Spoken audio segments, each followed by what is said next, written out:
Welcome, friends. So, today I was observing a little sample of water in which I had crushed some chickpeas, boiled chickpeas, and had left them standing for more than 2 weeks now, replenishing them with a little bit of water every now and then. And then today I was just watching this and I came across this crazy looking worm. It sure is a maggot, and I'm not very sure what species it could belong to. I presume it should be something like housefly or something, but then I'm not very sure. But fascinatingly, this little maggot has got a very sharp mouth part, and it's kind of reinforced.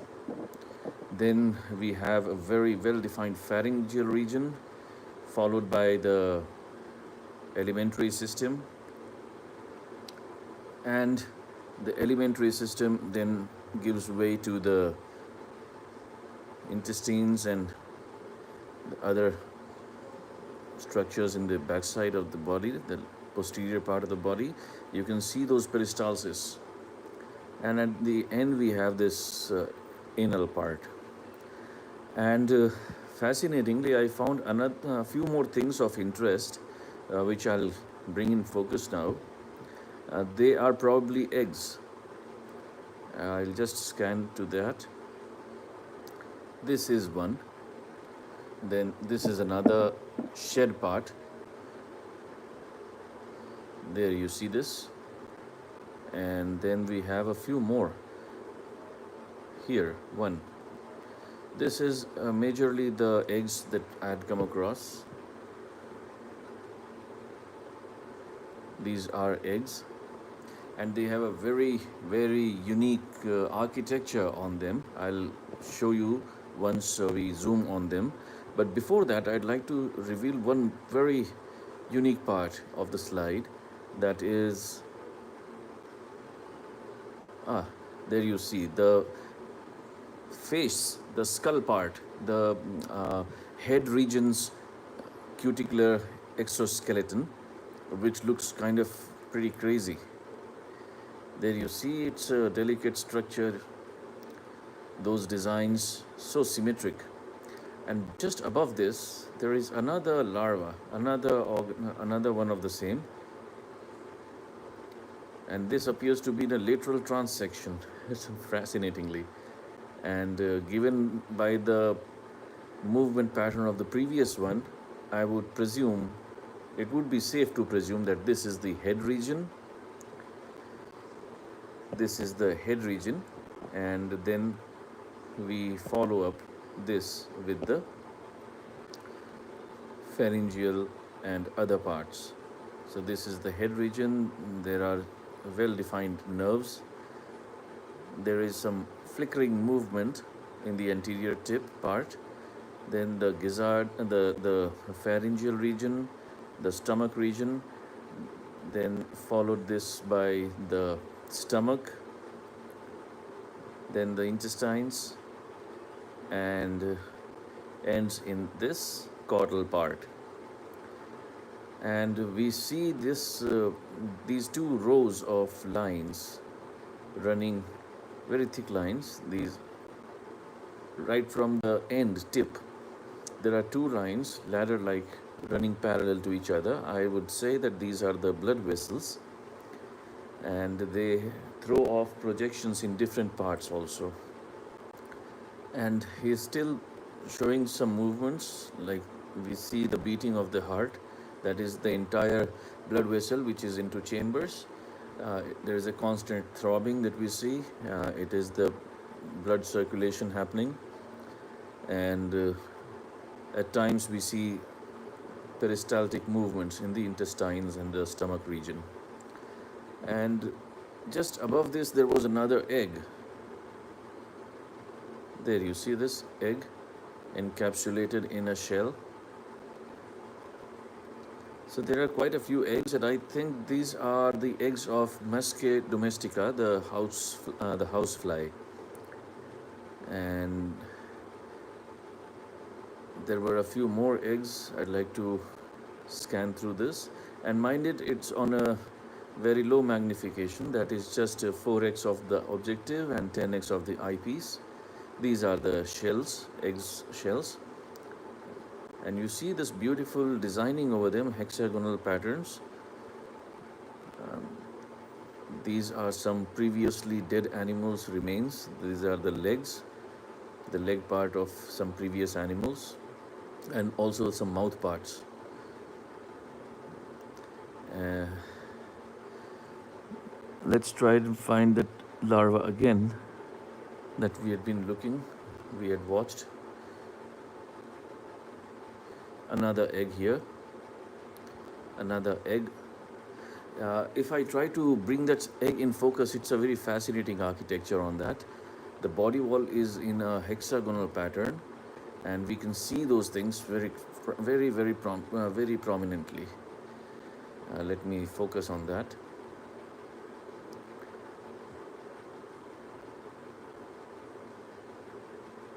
Okay.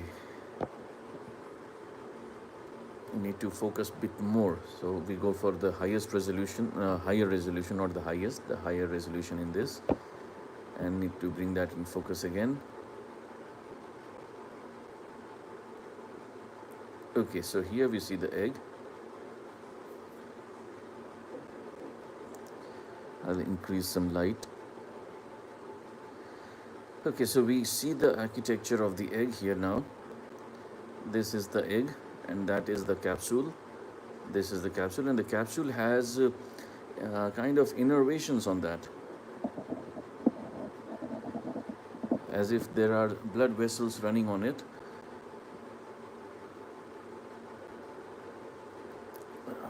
There you see, as if it is being supplied by with some blood vessel or something. And the egg proper has this beautiful architecture of hexagonal linings and arrangements of these grid-like patterns on it. So we'll come back to this later. First we go and scan back the larva, the maggot. Where is it gone now? It's pretty fast in its movement, very swift. This is the one which was almost in a trance section. This is the head region, the probing region, followed by the body organelles. The blood vessels are very well arranged. We also see the cuticular outline. Then we see the gizzard, we get a good glimpse of the, wait a second, let me get some better light. Yeah, we get a good view of the alimentary canal system. We have a nice view of the intestinal part, and this is at 40x magnification, the lowest that we run on this microscope. And then we try and see this other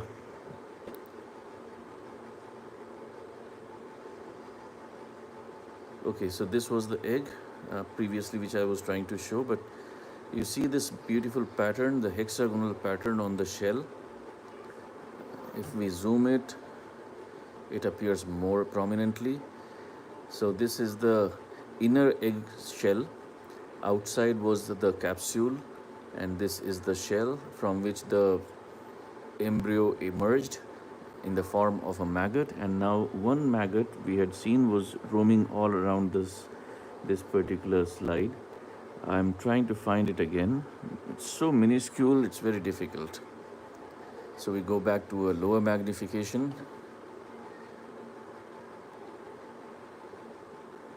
and try to search that moving fellow again.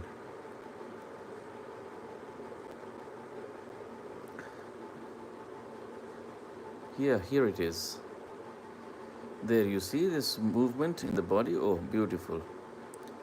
So this is the apical part. This is the middle body portion. This is the hind part. And both those two lines now we see very prominently running parallel. They are the major blood vessels, and this peristaltic movement is to propel the organism forward. There we see the mouth with a probing structure so as to give it some strength in probing certain hard spaces, and it's moving. There appears to be some eye spots also, but they are very inconspicuous. The body is very flexible, and we see there are two glands or organelles right behind the somewhere in, if we say, the neck region, like shape of kidneys, though they are not kidneys, but they are in the shape of kidneys. And what are they? They must be the pharyngeal wall. It has to be the pharyngeal wall. Water seems to be running out, so just supply some water. I've just supplied some water. I was feeling a little scared it may desiccate.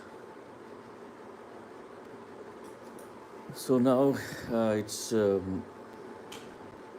relatively free of the clumsiness, and since there is some water available on the outside, it's running outside now. Oh, that will be scary. That will be deadly for him. Once it is out, it will be very difficult for it to go back.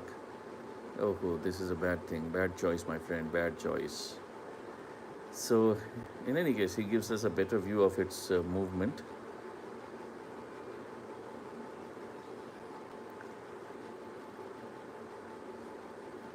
Okay, so it's back inside.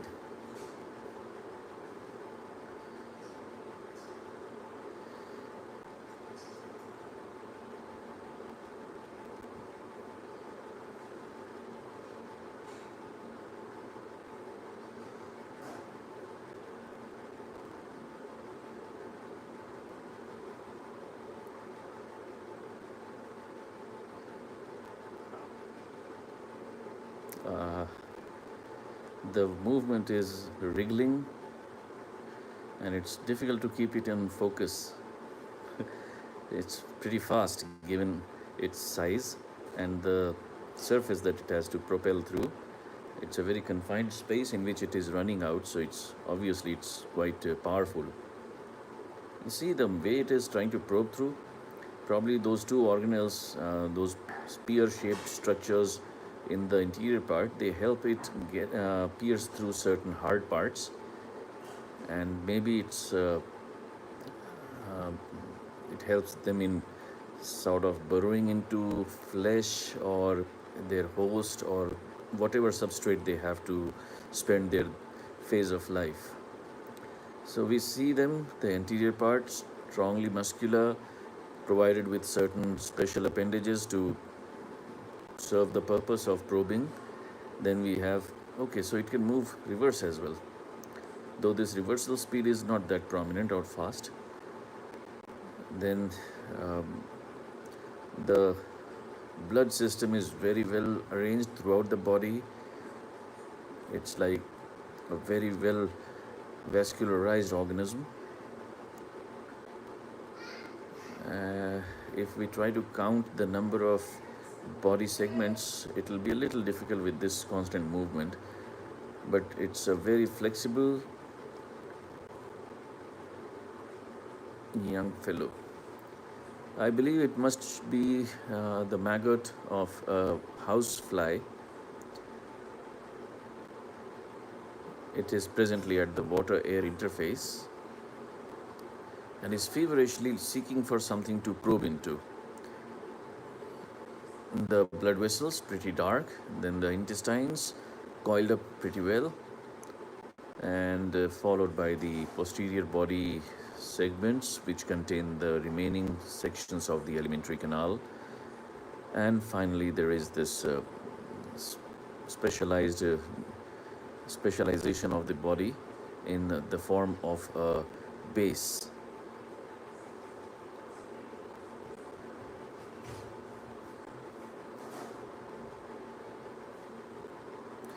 So that'll be all, and I'll keep searching. If I find something interesting, I'll share it with you. Okay, once again, we get to see its movement. See, so swift, so swift. Feverishly. Now it's moving like a caterpillar.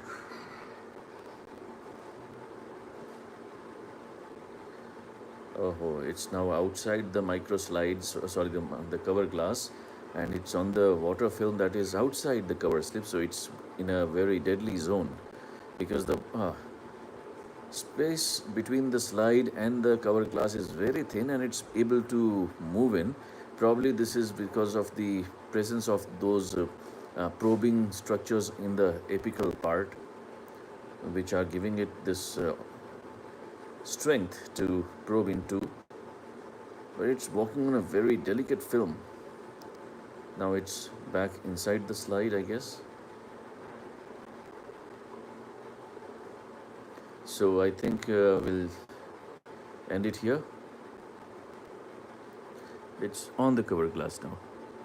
It's outside the cover glass. It's on the cover glass and no longer in the water. Now it is back on the microfilm and is now probing inside this, between the space, within the space of the slide and the cover glass. So this is pretty fascinating. And once again, before we close down, we try to see that previous organ, the previous one, which was kind of a transection, which appeared in the form of almost a transection of the body. This is the very fascinating and very hypnotizing in a sense. The interior part of the head, bilaterally symmetrical, and this is the this is the larva, and I think it's pretty much dead. No, not yet, not yet, not yet. It's alive. So going by this movement in the blood vessels, it's pretty alive and not dead. Increase the light a bit so as to focus, and there it is. Though the movement has damped a little, this is the mouth region. Let's look, since it's giving us a better view, let's zoom on this and see the body organelles at a high magnification here. So this was the interior part. This is the interior part, and we see that it has this muscular structure which probably gives it some strength to probe into hard substance or surfaces. It is also supplied with blood vessels, very richly provided with them. Then we have this structure which is probably a kidney-like thing. Not exactly, it's not the kidney, it's in the shape of a kidney, and I presume this must be the pharynx. And then there is this stomach part, the stomach and the other aspects of it, then the intestines, followed by more coiled out intestines, and finally they open out in this place. That must be the anal region, also much vascularized, and we see the folds of the skin, the folds of the outer body shell. These are the blood vessels, the lateral blood vessels, to both running parallel and supplying to all the body segments, and they are very well branched out in every section. We see the cuticle running into folds. There we see the cuticular regions, and there is this particular structure with a honeycomb-like pattern, if you could notice. And then we have the cuticle in focus, the body coat, analogous to our skin. If we count the number of segments, then this is the first segment, second segment, then we have this third segment, fourth segment, 5, 6, 7, 8, then 9, 10, 11 segments, or rather 12 or 13 segments. So, a pretty big fellow. We go back on a lower magnification so as to get a larger view of it, like this. Probably we get a better view on this line.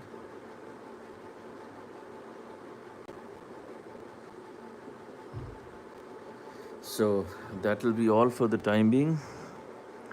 And if I find something of much interest, I'll share that with you too. All right, people. Thank you for being here. And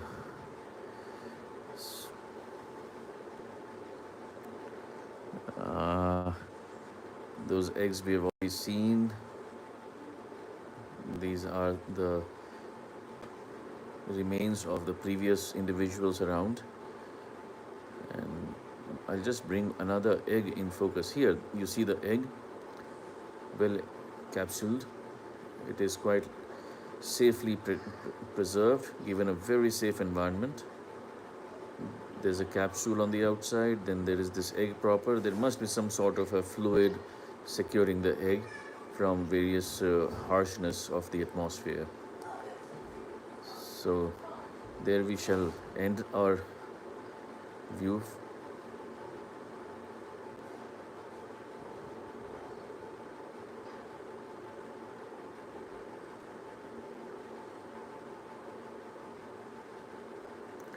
It is in fact so fascinating that I can't stop streaming it live.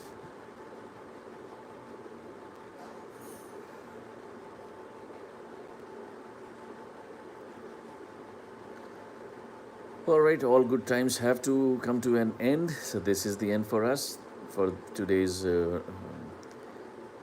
live streaming. And now I'll transfer them back to the solution from where they came so that they may survive. It still has signs of life remaining, so I'll just put it back in the solution. All right, people, take very good care of yourselves, and we shall meet soon again. Thank you.